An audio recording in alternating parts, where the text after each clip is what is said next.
Hello friends, स्वागत है आप सभी का आपके अपने यूट्यूब परिवार जीगी विद भावना स्वामी पर। नमस्कार, जय हिंद, वंदे मातरम। मेरा नाम है भावना और आप सभी का आपके अपने चैनल पर बहुत बहुत स्वागत है। जैसे कि आप सभी लोग जानते हैं, अपन लोगों ने जो साइकोलॉजी की क्लास की स्टार्टिंग करी थी वो न्यू ईयर के दिन करी थी और न्यू ईयर के दिन हम लोगों ने पार्ट 1 और आज हमारा पार्ट 11 है। तो इसका रीज़न ये हुआ कि एक महीना बीत गया है, हम लोग क्लास नहीं ले पाए क्योंकि बीच बीच में ऐसे होता है, कोई अर्जेंट वर्क हो जाता है, उसकी वजह से मैं क्लासें डेली नहीं दे पाती हूँ। और कुछ काफ़ी दिनों से मेरी तबीयत ख़राब चल रही थी, उस वजह से भी हमारी क्लास है वो मिस हो गई थी। तो इस चीज़ के लिए मैं बहुत शर्मिंदा हूँ, लेकिन फिर भी मैंने कोशिश करी। लगभग 11 क्लासें तो आप लोगों को दी है और 2-3 क्लासें हैं तो न्यू ईयर से पहले वो अपलोडेड हैं हमारी साइकोलॉजी की, ठीक है। तो वो आप लोगों ने नहीं देखी है तो देख सकते हैं। और एक रिक्वेस्ट करना चाहती हूँ, जो भाई बहन मेरे यूट्यूब चैनल पर नए हैं और अभी तक इसको सब्सक्राइब नहीं किया है तो प्लीज़ सब्सक्राइब कर लीजिए, क्योंकि हमारे जैसे ही मेरी तबीयत ठीक होगी आप लोगों को डेली क्लासें प्रोवाइड होगी यूट्यूब चैनल पर 8:30 AM को मॉर्निंग के अंदर, ठीक है। तो आज की क्लास है वो पार्ट 11 है हमारा। तो कर दीजिए सबसे पहले सेशन को शेयर और उसके बाद हम लोग एक नए थॉट के साथ, एक नए विचार के साथ बहुत ही अच्छी तरीके से हमारी क्लास का जो स्टार्टिंग है वो करेंगे। तो आ जाइए सब लोग लाइव और कर दीजिए क्लास को शेयर और हम करते हैं एक नए थॉट के साथ। तो भाई किसी ने बड़ी कमाल की बात कही है कि चारों तरफ पानी होता है, जो समुद्री जहाज होता है उसके चारों तरफ, यानी वो जब समुद्र में चलता है उसके चारों तरफ पानी होता है। आप लोगों ने देखा होगा, रियल में ना तो टीवी के अंदर तो ज़रूर देखा होगा। तो वो डूबता क्यों नहीं है? वो डूबता क्यों नहीं है? क्योंकि इसका रीज़न ये है कि उसके अंदर, जहाज़ के अंदर पानी नहीं गया है, उसके अंदर कोई खराबी नहीं हुई है, ठीक है। जहाज़ डूबता कब है? जहाज़ डूबता तब है जब उसके अंदर पानी चला जाता है। तो इसी तरह हमारी लाइफ होती है। हमारी लाइफ होती है जब तक पॉजिटिव थिंकिंग के साथ जियोगे, पॉजिटिविटी रखोगे, आपकी लाइफ बहुत अच्छी बनेगी, बहुत अच्छी होगी, आप किनारे तक ज़रूर जाओगे। लेकिन जैसे ही आपके दिमाग में, आपके दिल दिमाग में एंट्री होती है नेगेटिविटी की, तो भैया ये समझ लो कि वो आपको डुबो के रख देगा। नकारात्मकता आएगी आपके दिमाग के अंदर तो वो आपको डुबो के रख देगी, ठीक है। तो नेगेटिव थॉट है वो हमें नहीं रखनी है। बी पॉजिटिव, बी हैप्पी, ठीक है। चलिए तो क्वेश्चन नंबर 1 पर आते हैं। क्वेश्चन नंबर 1 है कि अनुशासन भंग करने वाले छात्र को दिया गया दंड कैसा होना चाहिए। अनुशासन भंग कर दिया किसी ने, स्टूडेंट ने, तो उसको जो दंड देंगे, उसको जो पनिशमेंट देंगे वो कैसी होनी चाहिए, ठीक है। कैसी होनी चाहिए? ऑप्शन ए है भय के कारण कोई छात्र अनुशासन भंग ना करे। ऑप्शन बी वह छात्र हमेशा उसको याद करके कांप जाए। ऑप्शन सी दंड पाने वाला छात्र अपने को सुधार ले। ऑप्शन डी स्कूल भर से उसकी चर्चा हो। तो क्वेश्चन नंबर 1 है, उसका जो करेक्ट आंसर होगा वो हो जाएगा ऑप्शन सी, ठीक है। दंड ऐसा देना चाहिए ताकि दंड पाने वाला छात्र है वो खुद को सुधार ले, ठीक, क्लियर। फिर इसी के साथ देखिए क्वेश्चन नंबर 2। क्वेश्चन नंबर 2 है किंडरगार्टन जो स्कूल है वो सबसे पहले किस देश में खोले गए थे। किंडरगार्टन स्कूल है वो सबसे पहले किस देश में खोले गए थे और ये खोला किसने था? जो किंडरगार्टन पद्धति है, ये इसका जो प्रतिपादन किया था वो किसने किया था? वो किया था भाई फ्रोबेल ने। किसने किया था? फ्रोबेल ने किया था। और ये जो किंडरगार्टन स्कूल है वो सबसे पहले जर्मनी के अंदर है, ठीक, जर्मनी के अंदर खोले गए थे। तो हमारा क्वेश्चन नंबर 2 है, उसका करेक्ट आंसर हो जाएगा ऑप्शन सी। और फिर बढ़े आगे, क्वेश्चन नंबर 3 देखिए, भाषा सीखने का प्रभावी उपाय क्या है। भाषा सीखने का प्रभावी उपाय है ऑप्शन ए पाठ्यपुस्तकें पढ़ना, ऑप्शन बी सहायक पुस्तकें पढ़ना, ऑप्शन सी अखबार पढ़ना, ऑप्शन डी वार्तालाप करना। 4 ऑप्शन आप लोगों के समकक्ष दिए गए हैं, उनमें से करेक्ट ऑप्शन है वो आप लोगों को चूज करना है। प्रश्न संख्या 3 है कि भाषा सीखने का प्रभावी उपाय है, क्या है? ऑप्शन ए पाठ्यपुस्तकें पढ़ना, ऑप्शन बी सहायक पुस्तकें पढ़ना, ऑप्शन सी अखबार पढ़ना, ऑप्शन डी वार्तालाप करना। तो हम करेंगे ऑप्शन डी को लॉक। जो भी भाई बहन हैं वो ऑप्शन डी बता रहे हैं उन सभी का करेक्ट होगा। और जितने भी लोग हैं वो क्लास को लाइव देख रहे हैं, लाइव देख पा रहे हैं, वो लोग क्लास को शेयर कीजिए और कमेंट करने की कोशिश कीजिए। सही आंसर है आपके ओपिनियन से, आपके अकॉर्डिंग भाई इसका आंसर क्या होना चाहिए वही दीजिए। कोई बात नहीं, गलत होता है सही होता है वो तो बाद की बात है, लेकिन आप लोग देने की कोशिश ज़रूर करें, ठीक है। तो क्वेश्चन नंबर 2 है वो हमारा हो गया, और क्वेश्चन नंबर 3 है उसका करेक्ट आंसर हम लोगों ने दिया ऑप्शन डी। फिर इसी के साथ बढ़े क्वेश्चन नंबर 4 देखिए। क्वेश्चन नंबर 4 है कि छात्रों के चरित्र निर्माण में सबसे अधिक महत्वपूर्ण भूमिका है वो किसकी होती है। छात्रों के चरित्र निर्माण में सबसे अधिक महत्वपूर्ण भूमिका है वो किसकी होती है। ऑप्शन ए अध्यापक के उपदेशों की, ऑप्शन बी स्वयं अध्यापकों के आदर्श की, ऑप्शन सी महापुरुषों की जीवन गाथा पढ़ाने की, ऑप्शन डी धार्मिक शिक्षा की। कौन सा ऑप्शन है उसको हम लोग लॉक करेंगे। तो भाई प्रश्न संख्या 4 है, इसका जो करेक्ट ऑप्शन होगा वो हो जाएगा ऑप्शन बी। ऑप्शन बी को हम लोग लॉक करेंगे, स्वयं अध्यापक के आदर्श की, ठीक है। नेक्स्ट देखिए प्रश्न संख्या 5। प्रश्न संख्या 5 है निम्नलिखित शिक्षण विधियों में से कौन सी विधि है वो वास्तविक अनुभवों को प्रदान करने की दृष्टि से उत्तम है। निम्नलिखित शिक्षण विधियों में से ऐसी कौन सी विधि है जो वास्तविक अनुभवों को प्रदान करने के दृष्टिकोण से उत्तम है। ऑप्शन ए भ्रमण विधि, ऑप्शन बी प्रोजेक्ट विधि, ऑप्शन सी भाषण विधि, ऑप्शन डी पाठ्यपुस्तक विधि। तो भाई ऐसी कौन सी विधि है बताइए, फटाफट से जवाब दीजिए, ऐसी कौन सी विधि है। प्रश्न संख्या 5 है, इसका हम ऑप्शन ए लॉक करेंगे, ठीक है, भ्रमण विधि। फिर नेक्स्ट देखिए प्रश्न संख्या 6। प्रश्न संख्या 6 है कि निःशुल्क और अनिवार्य शिक्षा लागू होने के फलस्वरूप बालकों में साक्षरता बढ़ी है, ग्रामीण क्षेत्रों में साक्षरता बढ़ी है, देश में साक्षरता बढ़ी है या सभी। तो भाई सिंपल सा फंडा है, सिंपल सी बात है कि भाई निःशुल्क और अनिवार्य शिक्षा लागू होने के फलस्वरूप ग्रामीण क्षेत्रों में साक्षरता बढ़ेगी। कब? जब छात्र बालकों में साक्षरता बढ़ेगी, और ग्रामीण और शहरी दोनों मिलके देश की साक्षरता बढ़ाएंगे, ठीक है, क्लियर। फिर देखिए नेक्स्ट 7 नंबर क्वेश्चन है नर्सरी स्कूलों की शुरुआत किसने की थी। नर्सरी स्कूल है इनकी शुरुआत किसने की थी। क्वेश्चन नंबर 7 है, इसका करेक्ट आंसर फटाफट से दीजिए। What is the correct answer. भाई डाल्टन थे या जॉन डीवी या फ्रोबेल, कौन सा ऑप्शन है वो करेक्ट होगा। नर्सरी स्कूलों की शुरुआत किसने की थी, वो की थी फ्रोबेल ने। किसने की थी? फ्रोबेल ने की थी, ठीक है, क्लियर। फिर इसी के साथ देखिए नेक्स्ट क्वेश्चन है प्रश्न संख्या 8 देखिए। शिक्षा के क्षेत्र में सर्वाधिक महत्वपूर्ण तत्व अभिरुचि है। शिक्षा के क्षेत्र में सर्वाधिक महत्वपूर्ण तत्व है वो अभिरुचि है, यह विचार किसका था। Option A Rousseau, option B Maria Montessori, option C McDougall, option D T P Nunn. शिक्षा के क्षेत्र में सर्वाधिक महत्वपूर्ण जो तत्व है अभिरुचि, ये विचार है, ये किसका था। रूसो का था, मौर्य मॉन्टेसरी का था, मैकडूगल का था, टीपी नन का था। प्रश्न संख्या 8 है, इसका करेक्ट आंसर हो जाएगा टीपी नन। क्या? टीपी नन, ठीक। नेक्स्ट देखो प्रश्न संख्या 9 देखिए। हम लोग फास्ट पढ़ेंगे, ऐसे क्लियरली नहीं पढ़ सकते, क्योंकि ऐसे क्वेश्चन हैं जिनको पढ़ के अपन आराम से आंसर दे सकते हैं, इनको समझने की आवश्यकता नहीं है, आप खुद से समझ सकते हैं। बहुत ही वैसे सिंपल लेवल के हैं, लेकिन एग्ज़ाम की दृष्टि से काफ़ी इंपॉर्टेंट है, ठीक है। तो क्लास को स्किप मत कीजिएगा कोई भी, ठीक। फिर 9 नंबर क्वेश्चन देखिए। आजकल के आवासीय स्कूलों की तरह भारतीय पद्धति के स्कूल कैसे थे। मदरसे टाइप, आश्रम या गुरुकुल या मकतब। आजकल के आवासीय स्कूलों की तरह भारतीय पद्धति के स्कूल थे वो कैसे थे। भाई सिंपल सी बात है, गुरुकुल थे। फिर नेक्स्ट देखो क्वेश्चन संख्या 10। प्रश्न संख्या 10 पर आ चुके हैं हम लोग। भारत में स्त्री शिक्षा के एक महान समर्थक हुए हैं, वो कौन थे। महात्मा गांधी, रविंद्रनाथ टैगोर, कार्वे अरविंदो। कौन थे इन चारों में से कौन सा ऑप्शन है वो करेक्ट होगा, फटाफट से जवाब आने चाहिए। प्रश्न संख्या 10 देखिए। भारत में स्त्री शिक्षा के एक महान समर्थक हुए हैं, वो कौन हुए हैं। प्रश्न संख्या 10 का करेक्ट आंसर हो जाएगा ऑप्शन सी। ऑप्शन सी को हम लोग लॉक करेंगे और इसी के साथ बढ़ेंगे आगे। नेक्स्ट क्वेश्चन है प्रश्न संख्या 11। एसओ किसके द्वारा प्रतिपादित या प्रस्तावित किया गया।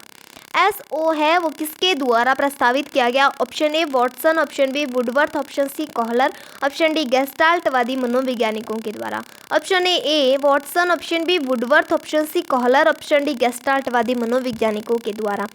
प्रश्न संख्या 11 है, इसका करेक्ट आंसर हो जाएगा वुडवर्थ। क्या हो जाएगा? वुडवर्थ है, इनके द्वारा ये प्रस्तावित किया गया, ठीक। नेक्स्ट देखिए प्रश्न संख्या 12। ध्यान को केंद्रित करने की आंतरिक दशा है। अवधि, नवीनता, रुचि या आकार। ध्यान को केंद्रित करने की आंतरिक अवस्था है कौन सी है भाई बताइए। ध्यान को केंद्रित करने की आंतरिक दशा है अवधि, नवीनता, रुचि या आकार। प्रश्न संख्या 12 है, इसका करेक्ट आंसर हो जाएगा रुचि यानी इंटरेस्ट। फिर नेक्स्ट देखिए क्वेश्चन संख्या 13, एक परिस्थिति में अर्जित ज्ञान का दूसरी परिस्थिति में उपयोग करना क्या कहलाता है। क्वेश्चन क्या है, बहुत ही अच्छा क्वेश्चन है कि एक परिस्थिति में अर्जित ज्ञान का दूसरी परिस्थिति में उपयोग करना क्या कहलाता है।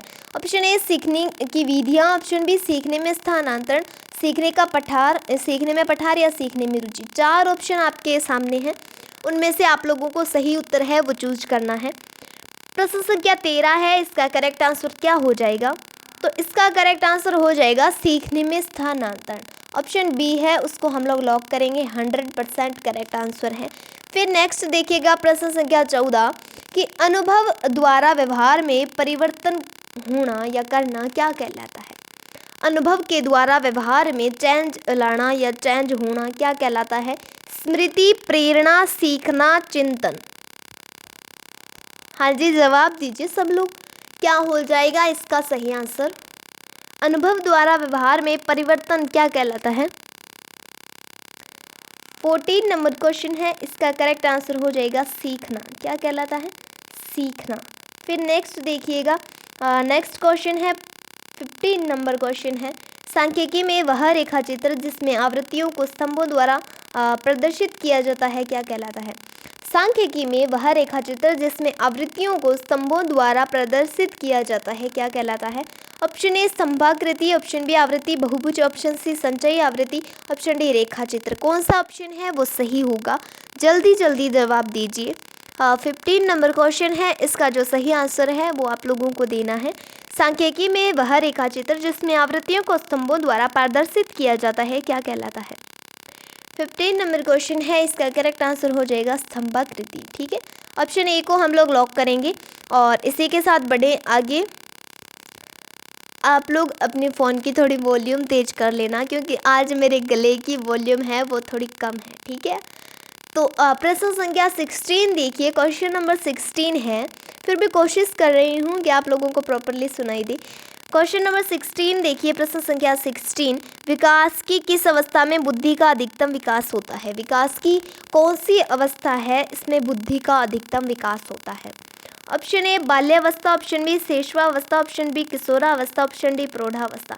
4 ऑप्शन आप लोगों के सामने हैं, सही आंसर है वो चूज कीजिए। कौन सा ऑप्शन है वो करेक्ट होगा, मैं देख रही हूँ, फटाफट से जवाब दीजिए। विकास की किस अवस्था में बुद्धि का अधिकतम विकास होता है। हाँ जी, जो भी भाई बहन है वो ऑप्शन ए दे रहे हैं उन सभी का करेक्ट होगा, बाल्यावस्था है, इसमें बुद्धि का अधिकतम विकास होता है।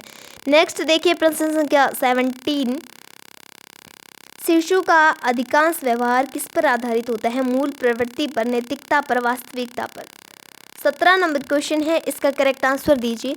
शिशु का अधिकांश व्यवहार किस चीज पर आधारित होता है। मूल प्रवृत्ति पर होता है, नैतिकता पर होता है या वास्तविकता पर होता है। तो शिशु का अधिकांश जो व्यवहार है वो आधारित होता है मूल प्रवृत्ति पर। ठीक है, ऑप्शन ए है उसको हम लोग लॉक करेंगे।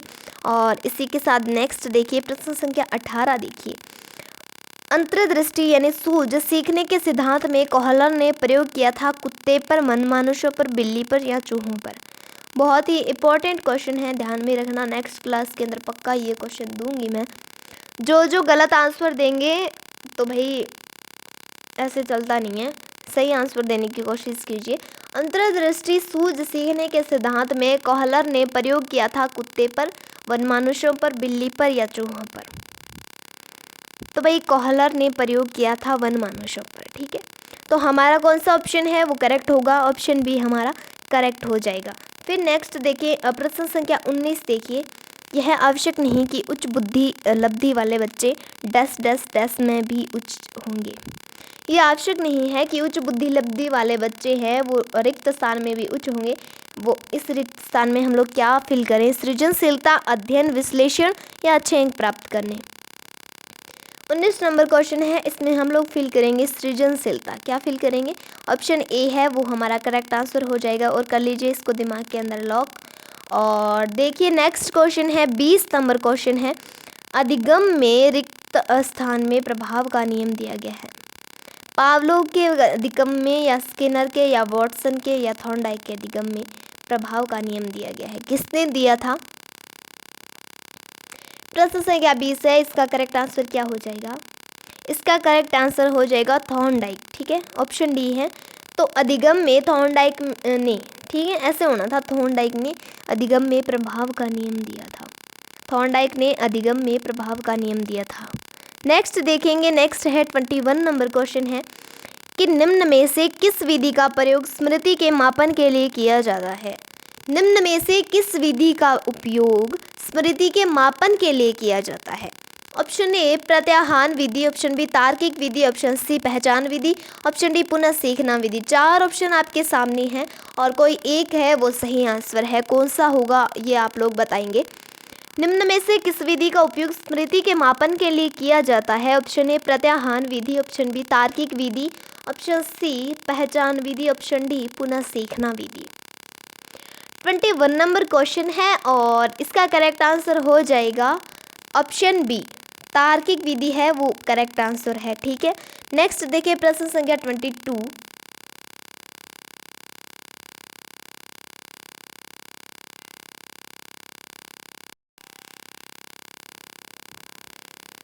प्रासंगिक अंतर्बोध परीक्षण TAT, अब भाई इसकी फुल फॉर्म देख लेना आप लोग। प्रासंगिक अंतर्बोध परीक्षण का विकास किसके द्वारा किया गया था? साइमंड के द्वारा, होल्ट्जमैन के द्वारा, मरे के द्वारा, बेल्लक के द्वारा। 22 नंबर क्वेश्चन है, इसका करेक्ट आंसर क्या हो जाएगा? TAT का विकास है वो किसके द्वारा किया गया? ये किया गया था मरे के द्वारा। किसके द्वारा? मरे के द्वारा। और हम लोग करेंगे ऑप्शन सी को लॉक। और नेक्स्ट क्वेश्चन है, नेक्स्ट देखिए 23 नंबर क्वेश्चन है, मनोविज्ञान का शिक्षा के क्षेत्र में सबसे बड़ा योगदान है किस चीज़ में? विषय केंद्रित शिक्षा में, शिक्षण केंद्रित, क्रिया केंद्रित, बाल केंद्रित। सबको पता है मनोविज्ञान में बाल केंद्रित शिक्षा आती है। ठीक है, तो इसमें बाल केंद्रित शिक्षा में सबसे महत्वपूर्ण योगदान है साइकोलॉजी का। फिर नेक्स्ट देखिए 24 नंबर क्वेश्चन है, निम्नलिखित में से कौन सा बुद्धि और विकास के सिद्धांतों से संबंधित नहीं है? निम्नलिखित में से कौन सा वृद्धि और विकास के सिद्धांतों से संबंधित नहीं है? निरंतरता का सिद्धांत, वर्गीकरण का सिद्धांत, समन्वय का सिद्धांत, व्यक्तित्व का सिद्धांत। 24 नंबर क्वेश्चन है, निम्नलिखित में से कौन सा वृद्धि और विकास के सिद्धांतों से संबंधित नहीं है? निरंतरता का सिद्धांत, वर्गीकरण का सिद्धांत या समन्वय का सिद्धांत, व्यक्तित्व का सिद्धांत। 24 नंबर क्वेश्चन है, इसका करेक्ट आंसर होगा वर्गीकरण का सिद्धांत। ठीक है, ऑप्शन बी होगा वो हो जाएगा लॉक। और नेक्स्ट देखिए 25 नंबर क्वेश्चन है, कक्षा शिक्षण में पाठ प्रस्तावना सोपान सीखने के किस नियम पर आधारित है? कक्षा शिक्षण में पाठ प्रस्तावना सोपान सीखने के किस नियम पर आधारित है? ऑप्शन ए प्रभाव का नियम, ऑप्शन बी सादृश्यता का नियम, ऑप्शन बी सी तत्परता का नियम। 25 नंबर क्वेश्चन है, इसका करेक्ट आंसर फटाफट से जवाब दीजिए। सॉरी, कक्षा शिक्षण में पाठ प्रस्तावना सोपान सीखने के किस नियम पर आधारित है? ऑप्शन ए प्रभाव का नियम, ऑप्शन बी सादृश्यता का नियम, ऑप्शन सी तत्परता का नियम। तो हम करेंगे ऑप्शन सी को लॉक। ठीक है, जो 25 नंबर क्वेश्चन है, इसका करेक्ट आंसर हो जाएगा तत्परता का नियम। ठीक, नेक्स्ट देखिए प्रश्न संख्या 26, संप्रत्यय निर्माण का प्रथम सोपान क्या है? संप्रत्यय निर्माण है, इसका प्रथम सोपान क्या है? सामान्यीकरण, विभेदीकरण, प्रत्यक्षीकरण, पृथक्करण। 4 ऑप्शन है आप लोगों के सामने और इसका करेक्ट आंसर आप लोगों को देना है। तो इसका करेक्ट आंसर हो जाएगा प्रत्यक्षीकरण। नेक्स्ट देखिए 27 नंबर क्वेश्चन है, वो देखिए प्रेक्षणात्मक अधिगम संप्रत्यय किसके द्वारा दिया गया था? 27 नंबर क्वेश्चन है बहुत ही अच्छा कि प्रेक्षणात्मक जो अधिगम संप्रत्यय है ये किसके द्वारा दिया गया था?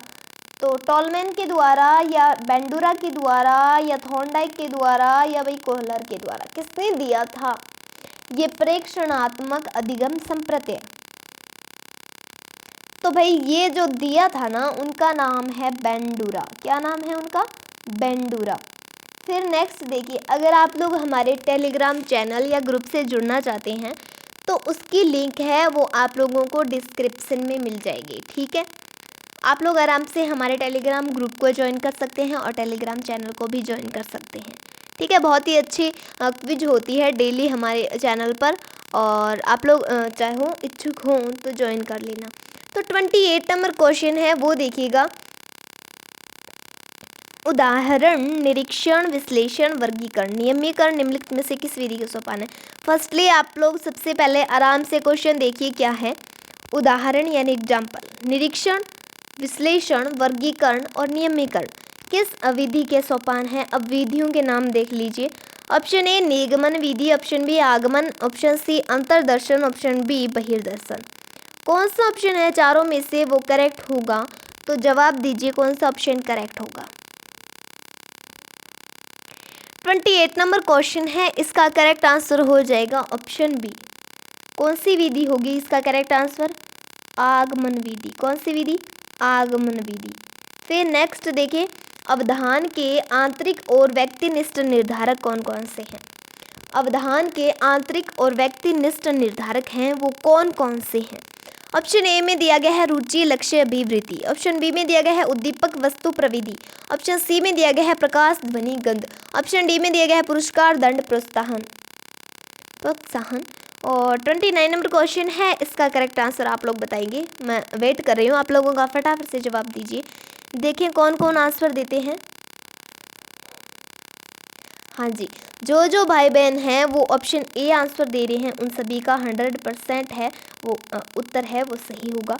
फिर नेक्स्ट देखिए 30 नंबर क्वेश्चन है, बाल मनोविज्ञान का क्षेत्र है। बाल मनोविज्ञान का क्षेत्र है ऑप्शन ए केवल शिशुअवस्था की विशेषताओं का अध्ययन, ऑप्शन बी केवल गर्भावस्था की विशेषताओं का अध्ययन, ऑप्शन सी केवल बाल्यावस्था की विशेषताओं का अध्ययन, या ऑप्शन डी गर्भावस्था से किशोरावस्था की विशेषताओं का अध्ययन। 30 नंबर क्वेश्चन है, आराम से पढ़िए और आराम से जवाब दीजिए। बाल मनोविज्ञान का क्षेत्र है, तो भाई आप सभी लोग जानते हैं बाल मनोविज्ञान का जो क्षेत्र होता है वो होता है गर्भावस्था से किशोरावस्था की विशेषताओं का अध्ययन। ठीक, क्लियर, दिमाग में बिठा लीजिए। ऑप्शन डी है उसको हम लोग लॉक करेंगे। और फिर नेक्स्ट देखिए क्वेश्चन संख्या 31, संज्ञान की किस बुद्धि के सिद्धांत का संज्ञान है वो किस बुद्धि के सिद्धांत का हिस्सा है। 31 नंबर क्वेश्चन है, संज्ञान किस बुद्धि के सिद्धांत का हिस्सा है। ऑप्शन ए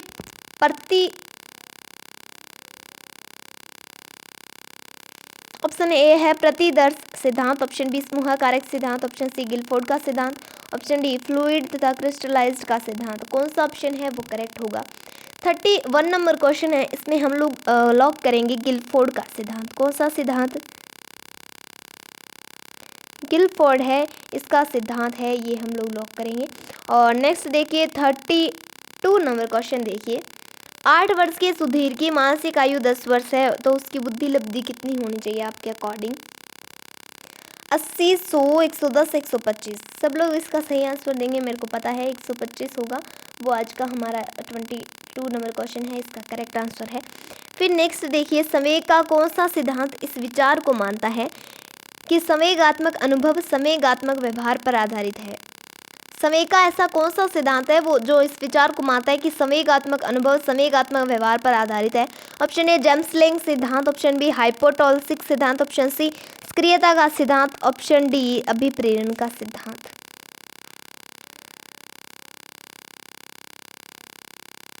– 33 नंबर क्वेश्चन है, इसमें हम लोग ए ऑप्शन को लॉक करेंगे, जेम्स-लैंग सिद्धांत। ठीक है, फिर नेक्स्ट देखिए 34 नंबर क्वेश्चन है, किसी इच्छा या आवश्यकता में रुकावट पड़ने पर उससे उत्पन्न होने वाला सांवेगिक तनाव क्या कहलाता है। किसी इच्छा या आवश्यकता में रुकावट पड़ने पर उससे उत्पन्न होने वाला सांवेगिक तनाव क्या कहलाता है। तो भाई सिंपल सी बात है, ये जो किसी इच्छा या आवश्यकता में रुकावट पड़ने पर, प्रॉब्लम या बाधा पड़ने पर उससे उत्पन्न होने वाला जो तनाव होता है सांवेगिक तनाव, वो कहलाता है कुंठा। क्या कहलाता है, कुंठा कहलाता है। फिर नेक्स्ट देखिएगा, कोहलबर्ग का सिद्धांत है निम्न में से किससे संबंधित है। तो ये क्वेश्चन है, ये दूसरी बार आया है हमारी क्लास में, शायद ये पार्ट 9 के अंदर आया था और अभी पार्ट 11 के अंदर मैंने ये क्वेश्चन दिया है। तो बताइए फटाफट से क्या जवाब होगा आप लोगों का। कोहलबर्ग का सिद्धांत है निम्न में से किस अविकास के सिद्धांत से रिलेटेड है, किससे संबंध रखता है? तो ये रखता है नैतिक विकास के सिद्धांत पर।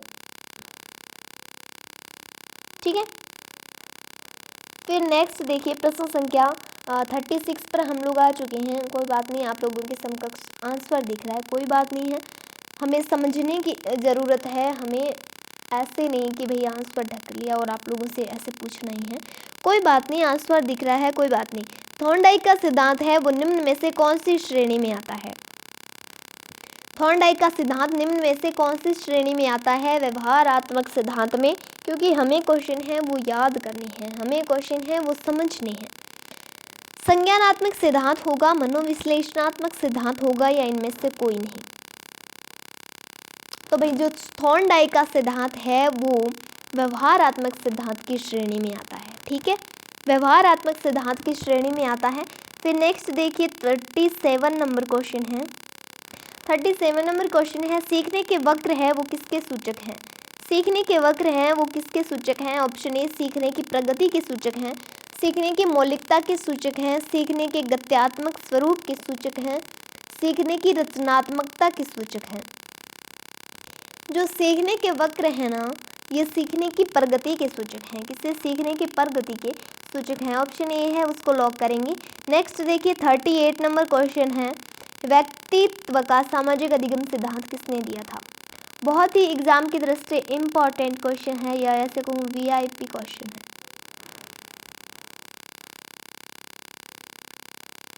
व्यक्तित्व का सामाजिक अधिगम सिद्धांत किसने दिया था? ऑप्शन ए बेंडूरा और वॉल्टर ने, ऑप्शन बी डॉलर्ड और मिलर ने, ऑप्शन सी कॉल रोजर्स ने, या युंग ने। तो भाई व्यक्तित्व का सामाजिक अधिगम सिद्धांत है ये किसने दिया था? ये दिया था बेंडूरा और वॉल्टर ने। ठीक है, नेक्स्ट देखिए मिरर ड्राइंग परीक्षण है वो निम्न में से किसके मापन के लिए प्रयुक्त होता है? मिरर ड्राइंग परीक्षण निम्न में से किसके मापन हेतु प्रयुक्त होता है? तो ये होता है अधिगम के मापन के लिए। किसके मापन के लिए? अधिगम के मापन के लिए ये प्रयुक्त होता है मिरर ड्राइंग परीक्षण। ठीक, आगे समझ में। फिर नेक्स्ट देखिए 40 नंबर क्वेश्चन है डैश डैश डैश केंद्रीय प्रवृत्ति का एक माप है।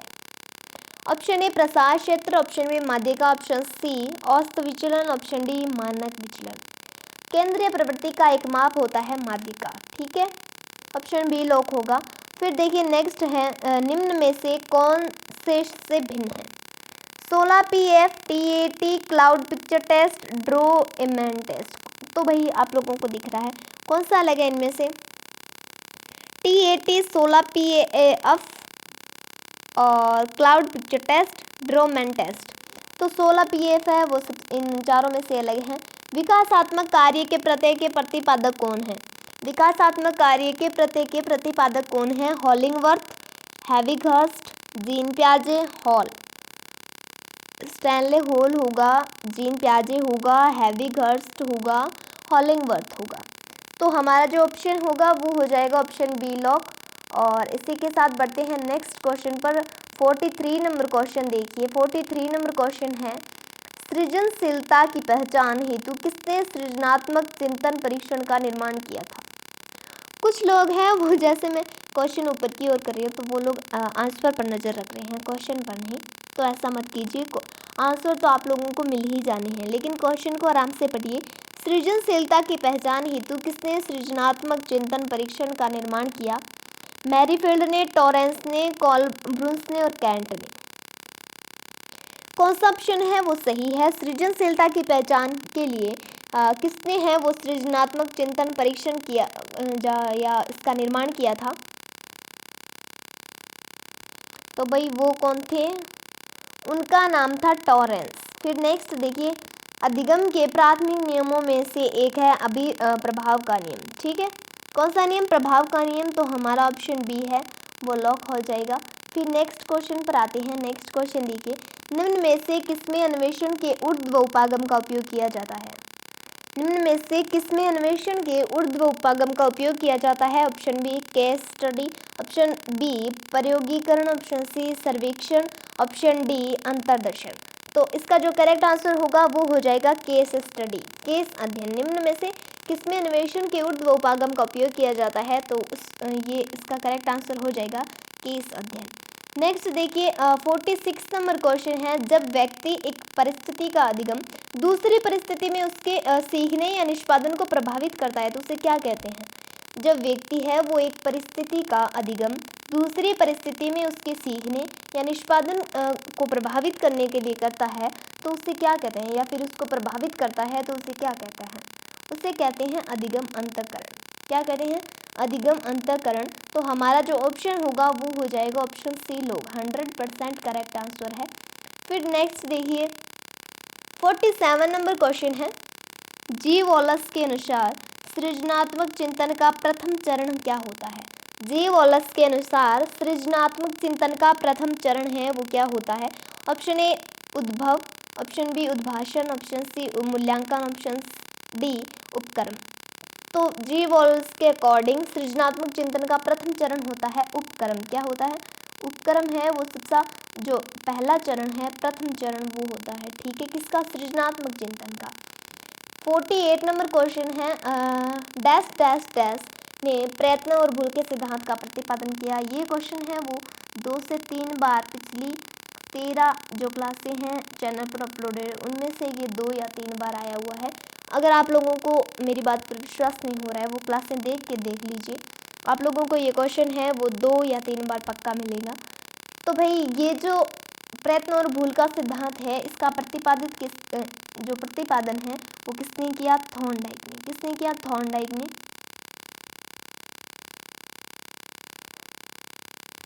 नेक्स्ट देखिए 49 नंबर क्वेश्चन देखिए 49 नंबर क्वेश्चन है, व्यक्तित्व व्यक्ति के अंतर्गत उन मनोशारीरिक गुणों का गतिशील संगठन है जो पर्यावरण में उसके पूर्व समायोजन को निर्धारित करते हैं। उक्त परिभाषा देने वाले वैज्ञानिक कौन थे। एक बार फिर से हम क्वेश्चन पढ़ते हैं, व्यक्तित्व व्यक्ति के अंतर्गत उन मनोशारीरिक गुणों का गतिशील संगठन होता है जो पर्यावरण में उसके पूर्व समायोजन को निर्धारित करते हैं। ये जो परिभाषा थी ये किस साइकोलॉजिस्ट ने दी थी, ये परिभाषा दी थी देखिए G.W. ऑलपोर्ट ने। किसने, G.W. ऑलपोर्ट ने। आज के क्लास का लास्ट क्वेश्चन आ रहा है आपके समकक्ष। तो लास्ट क्वेश्चन देखिए, सीखने में पलायन आधारित है सकारात्मक पुनर्बलन पर, नकारात्मक पुनर्बलन पर, विलंबित पुनर्बलन पर और पुनर्बलन की निष्क्रियता पर। तो भाई अब आप लोग कहोगे भाई क्लास के स्टार्टिंग में आपने बोला था कि पॉजिटिव सोचिए। भाई यहाँ पॉजिटिव नेगेटिव है वो कोई भी आंसर हो सकता है, आप लोग जवाब दीजिए। तो वो बात है वो हमारी लाइफ की बात है और ये बात साइकोलॉजी की बात है। तो सीखने में पलायन आधारित होता है सकारात्मक पुनर्बलन पर या नकारात्मक पुनर्बलन पर, विलंबित पुनर्बलन पर या पुनर्बलन की निष्क्रियता पर। तो हमारा जो ऑप्शन होगा वो हो जाएगा ऑप्शन डी लोग। ठीक है, पुनर्बलन की निष्क्रियता पर। ये थे आज के हमारे टोटल 50 क्वेश्चन और बहुत ही अच्छे गए हमारे क्वेश्चन, बहुत ही अच्छे लेवल के थे। तो आई होप आप लोगों को आज की क्लास बहुत अच्छी लगी होगी और कोई मिस्टेक हुई हो तो उसके लिए मैं आप लोगों से माफ़ी चाहती हूँ। तो जिन भाई बहनों ने जिन लोगों ने मेरी क्लास को स्टार्टिंग से एंड तक देखा उनका तहे दिल से शुक्रिया। और जो लोग मेरे यूट्यूब चैनल पर नए हैं और अभी तक इसको सब्सक्राइब नहीं किया है तो प्लीज़ प्लीज़ प्लीज़ आप लोगों से हम्बल रिक्वेस्ट कर रही हूँ, चैनल को ज़रूर सब्सक्राइब कीजिए और आज के सेशन को कर दीजिए सबके साथ शेयर। ठीक है, तो क्लास को लाइक कीजिए, शेयर कीजिए और चैनल को सब्सक्राइब कीजिए। और फीडबैक के तौर पर आप लोगों को क्लास कैसी लगी, अगर क्लास अच्छी लगी तो एक कमेंट बॉक्स में प्यारा सा कमेंट ज़रूर दीजिएगा, मुझे अच्छा लगेगा। और डेली जो मैंने क्लास टाइम दे रखा है वो 8:30 है। तो मेरी तबीयत ठीक हो जाने के बाद रेगुलरली अपन 8:30 AM को क्लास करेंगे। अभी नहीं हो पा रही है रेगुलरली, कभी 2 दिन का गैप, कभी 3 दिन का गैप ऐसे हो रहा है। फिर भी कोशिश करेंगे कि रेगुलर हो। तो कर दीजिए क्लास को शेयर और मिलते हैं नेक्स्ट वीडियो के अंदर, नेक्स्ट क्लास के अंदर। तब तक के लिए जय हिंद, वंदे मातरम। और आप सभी का एक बार फिर से बहुत बहुत दिल से शुक्रिया।